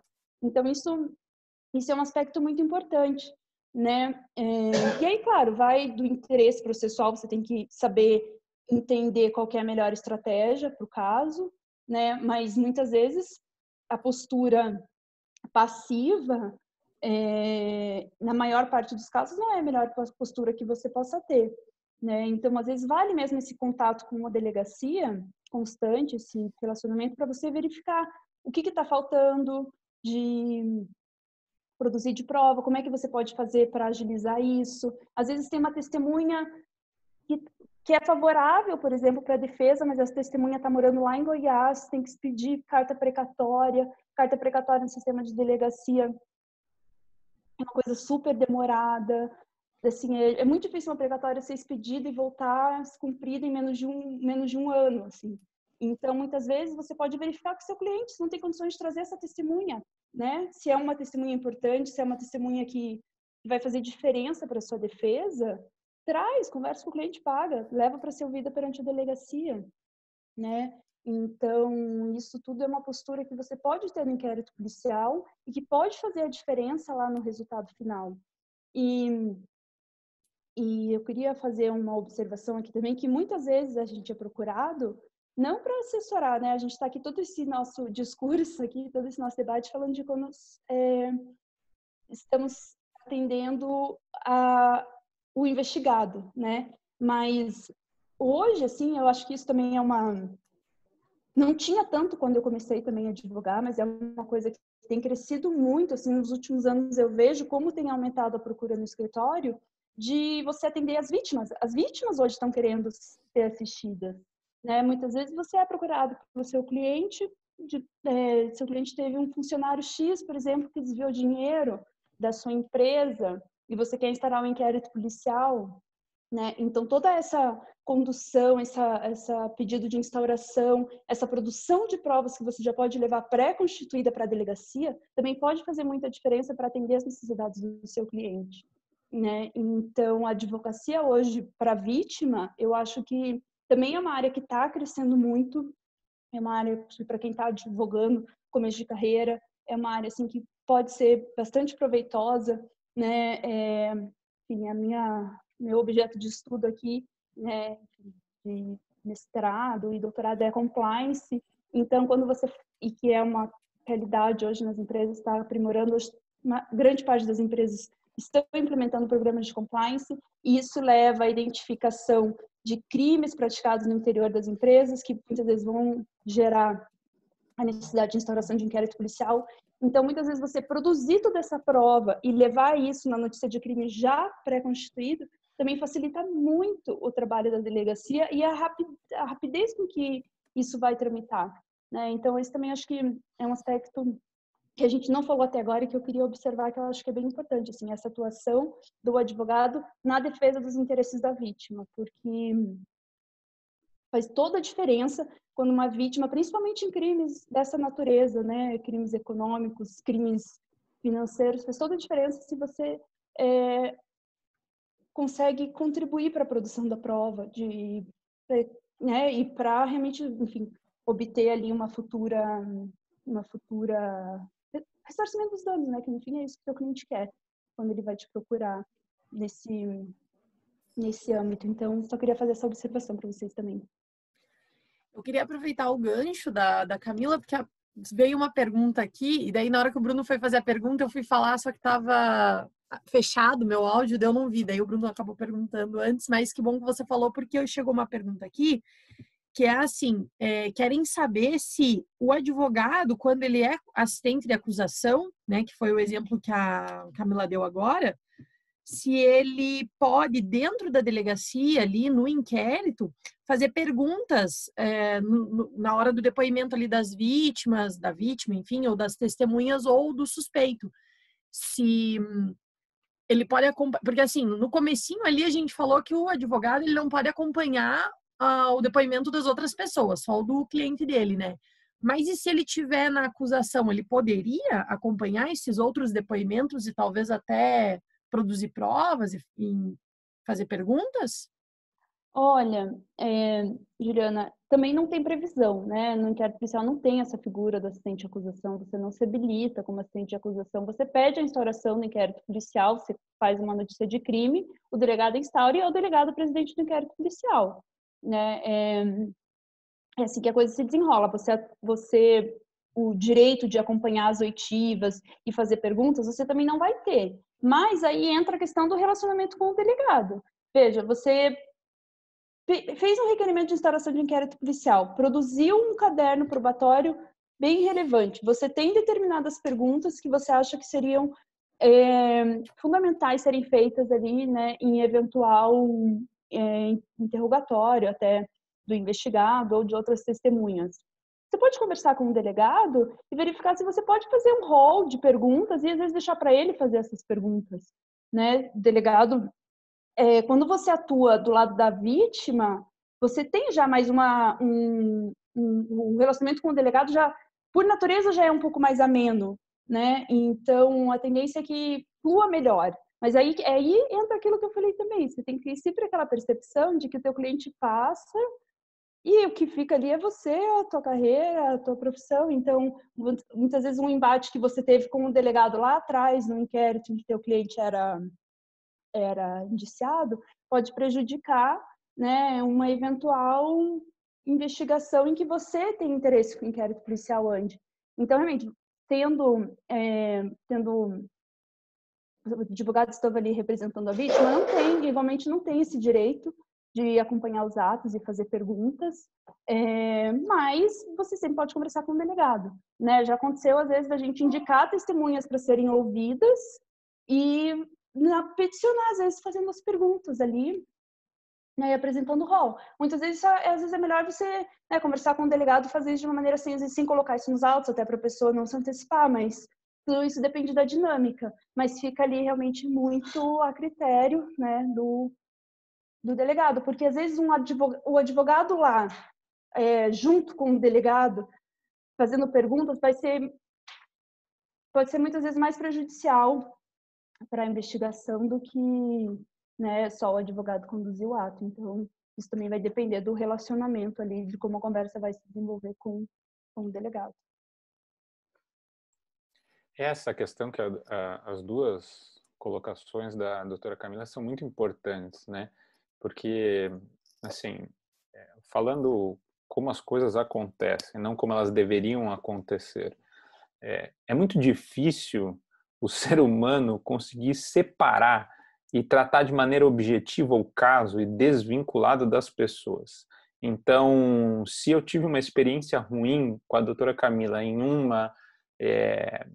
um caso específico, é muito provável, a menos que eu seja uma pessoa assim que tenha uma paz de espírito muito grande, seja um sujeito evoluído, né? A regra geral vai misturar as coisas e vai tratar o segundo cliente, o segundo caso da doutora Camila de maneira diferente do que trataria se não tivesse havido aquele problema anterior, né? E claro, e não só embates, mas questões éticas, né? Isso de todas as partes, né? Muitas vezes acontecem, e eu sou um sujeito que zelo muito pela palavra, né? Então, às vezes o advogado vem e diz assim: olha, doutor, eu sei que essa é uma investigação complexa, me parece que já teria sido representada pela prisão do meu cliente, foi marcado o interrogatório dele, eu posso trazê-lo para ser interrogado, mas eu só queria saber, existe um mandado de prisão contra ele ou não, né? Eu, Leonardo, nunca vou dizer assim, olha, não existe, pode trazer. E a hora que você trouxer, ele está preso, né? Mas você vai se deparar com delegados que podem fazer isso, né? Assim como o contrário também é verdadeiro, no sentido de... E eu também...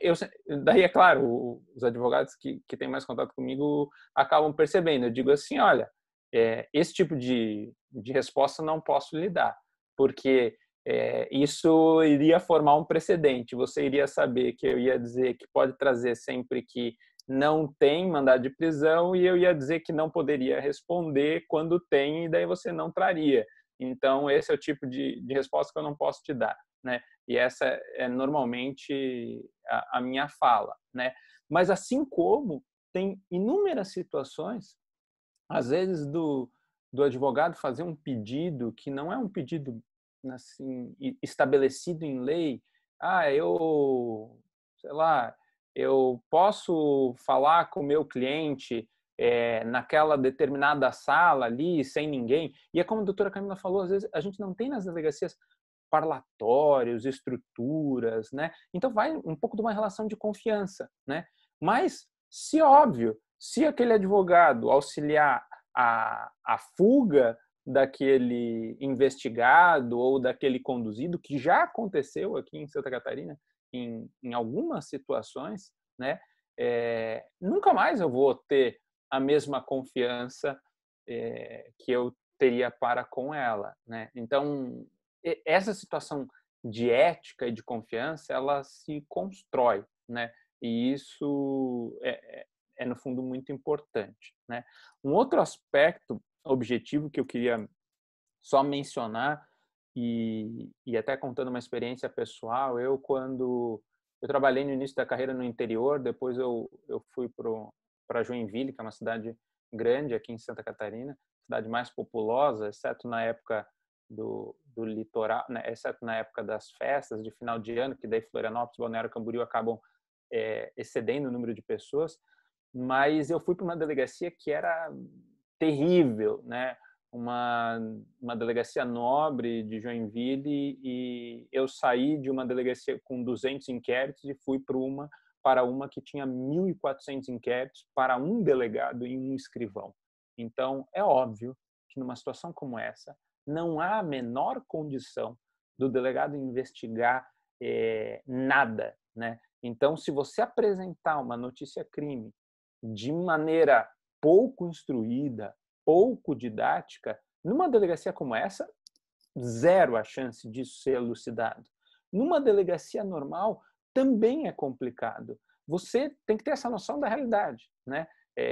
Ninguém tem muito tempo, isso tanto no judiciário quanto no Ministério Público e nas delegacias, ninguém tem muito tempo para parar e ler grandes petições prolixas, cheias de jurisprudência. Não, assim, a coisa tem que ser rápida e muito didática. Então, você já indica ali numa eventual notícia-crime qual que é o fato, quais são os elementos, coloca em anexo, faz seta, faz tudo para facilitar a vida do sujeito, para ser o mais rápido aquela análise e para conseguir construir aquele caso de uma maneira mais simples. Porque, e se aproveitando dessa situação, se aproveitando no sentido positivo, né? Porque, como regra geral, os delegados, eles são, por definição, investigadores. E eles partem de uma necessidade de esclarecimento daquele caso.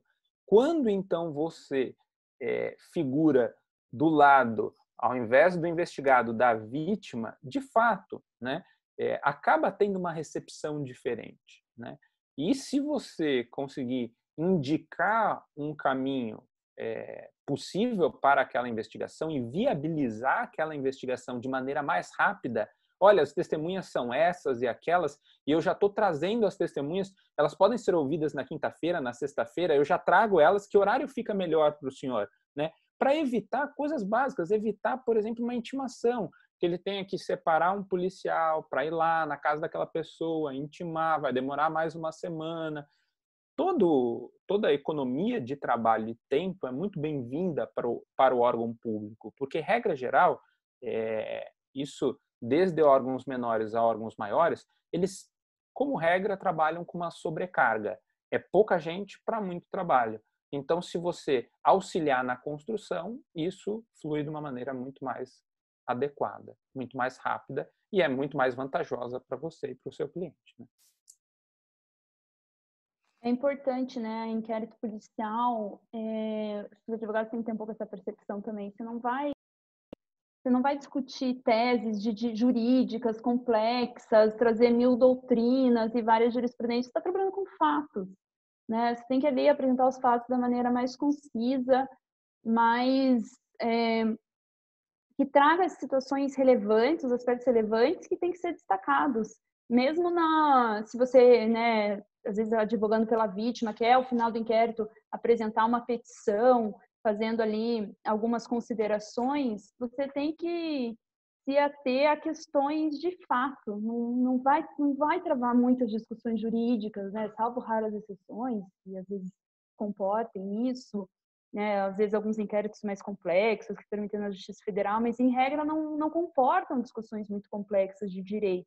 Está trabalhando com fatos, então é muito importante mesmo. Toda manifestação que você for fazer no inquérito policial, principalmente uma notícia-crime, é trazer ali, elencar os fatos, os indícios, quem são as testemunhas, as provas que você já coletou e apresentar isso de maneira mais objetiva possível. Acho que essa é uma colocação bem importante, o doutor Leonardo comentou. Eu queria ressaltar mesmo esse ponto, que às vezes quanto mais você escrever numa petição, num inquérito policial, mais isso vai conturbar. Então, acho que a objetividade no inquérito policial é fundamental. Eu tenho mais uma pergunta, que agora lembrei. O como e o porquê, qual é o funcionamento do recurso ao chefe de polícia?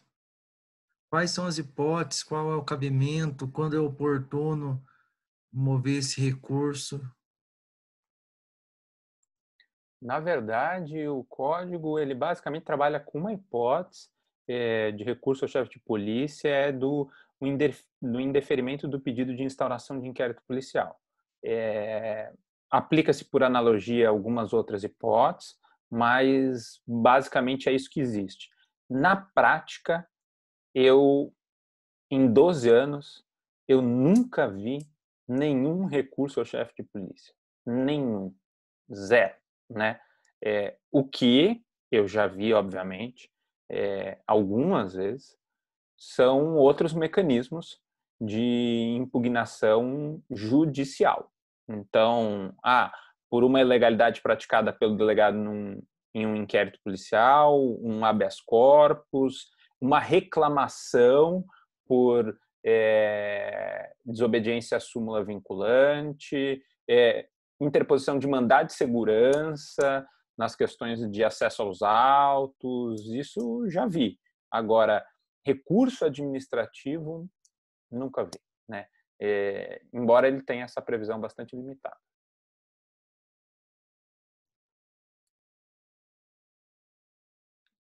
Doutora Camila, quer complementar?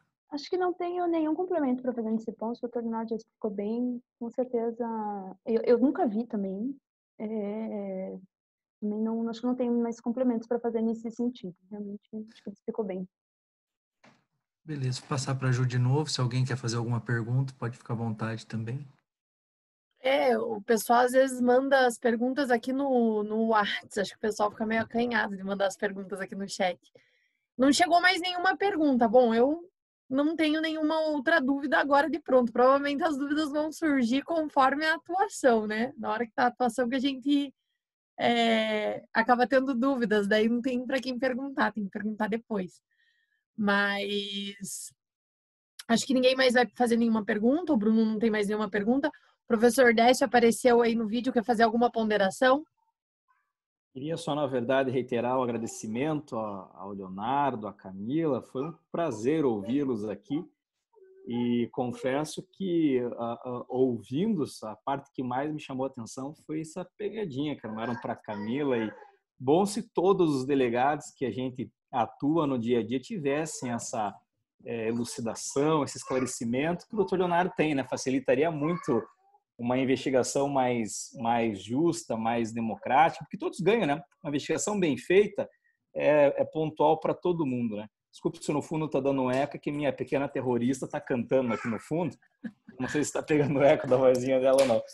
Mas foi um prazer participar com vocês, ouvi-los e agradecer a presença de todos mais uma vez e a bela condução dos trabalhos aí da Juliana e do Bruno. Obrigada, professor. Também queria agradecer a presença dos nossos convidados. Obrigada por terem atendido aí, vindo aqui participar e esclarecer um pouco as dúvidas dos iniciantes, né? O pessoal tudo perdido aqui, alguns menos, alguns mais. E obrigado pelos participantes também, para o pessoal que veio assistir, que a gente está com saudade de fazer eventos presenciais, né? Mas não está dando, mas está sendo bem legal fazer esses eventos online também. Então é isso, queria agradecer para todos. Obrigada, professor Décio, por disponibilizar o espaço, a Luísa por disponibilizar o Zoom aí para a gente não ter 45 minutos só de conversa. E é isso. Muito obrigada aí, pessoal. Juliana, se puder só encerrar, queria agradecer mais uma vez pelo convite. Realmente, como o Décio colocou, bom fosse se todos os delegados tivessem o preparo e a sensibilidade que o doutor Leonardo aqui mostrou para a gente, né? Infelizmente, eu tenho nenhum inquérito de Santa Catarina. Mas esse é um desafio nosso, né? Faz parte da advocacia também lidar com advogados, com delegados, com juízes, com promotores que não têm o devido preparo, não tem essa sensibilidade de saber que não são papéis que estão, não são inquéritos policiais que estão ali, né, pilhas de papéis, são vidas que estão ali em jogo, são esperanças, são sonhos, é uma série, né, a liberdade principalmente que está em jogo. Então, bom fosse se todos fossem assim preparados, mas acho que a tendência é que aumente, né, esse preparo. Eu percebo assim que os delegados, né, mesmo os outros membros de outros servidores públicos já têm esse preparo mais do que a velha guarda, né? é uma tendência, mesmo os advogados também estão se aprimorando, estão se especializando, então acho que a gente tem que ser otimista e pensar que vamos ter aí bons profissionais atuando com a gente. E se não tiver, a gente, com advogados bons e preparados que somos, vamos saber contornar a situação e saber valer nossos direitos e prerrogativas. Então, acho que é isso. Queria agradecer mais uma vez. Um prazer ouvir o Dr. Leonardo aqui. Um abraço para todo mundo. Agradeço a todo mundo que está assistindo. Vi aqui alguns amigos, alguns colegas de trabalho. Fiquei bem feliz de participar do evento. Então, de parabéns. Bom, eu também só tenho a agradecer, né, ao convite da Anacrim, ao meu grande amigo Décio, a vocês que eu pude conhecer e dialogar, né? Para mim foi uma enorme satisfação, assim, de maneira muito sincera, ouvir a doutora Camila e as suas ponderações. É sempre bom a gente conseguir estabelecer esse diálogo com alguém que está numa outra função, mas com a qual nós lidamos diariamente, né? Sim, eu vejo também na advocacia, eu posso dizer que eu vejo uma mudança de perfil, né? Cada vez mais eu vejo advogados muito preparados. Às vezes a gente se depara ainda com pessoas que estão meio perdidas ali e que não tem muita noção do que estão fazendo, mas eu vejo, inclusive, advogados em início de carreira, assim, de maneira muito preparada. Eu acho que... E com isso todo mundo ganha, porque os próprios delegados se sentem estimulados a corresponder a essas expectativas e eles sabem com quem eles estão lidando, né? Uma coisa é você ter na sua frente um advogado que você respeita pela sua formação profissional e ética, e outra é você ter alguém pela qual você não nutre a menor admiração e não tem o devido respeito, né, por N motivos que foram construídos ao longo do tempo. Então, esse papel é bastante importante. E só tenho a agradecer a cada um de vocês por esse diálogo, por essa interação, e fico mais uma vez à disposição de cada um através das redes sociais, porque é o único mal que nos resta nessa pandemia, infelizmente. Então, boa noite a todos. Boa noite, doutor. Boa noite, todo mundo. O pessoal já está indo embora. Bruno, quer falar? Não, bom, vou agradecer a presença dos nossos convidados, a mais todos os presentes que estiveram nessa noite conosco, e espero, quem sabe em breve, retornar esse contato aí. Sempre se sintam muito bem-vindos a participar dos nossos eventos, não só da nossa comissão, como da Anacrim, Paraná de modo geral, que a porta está sempre aberta para vocês. E boa noite a todos. Boa noite, pessoal. Até. Tchau, tchau. Tchau.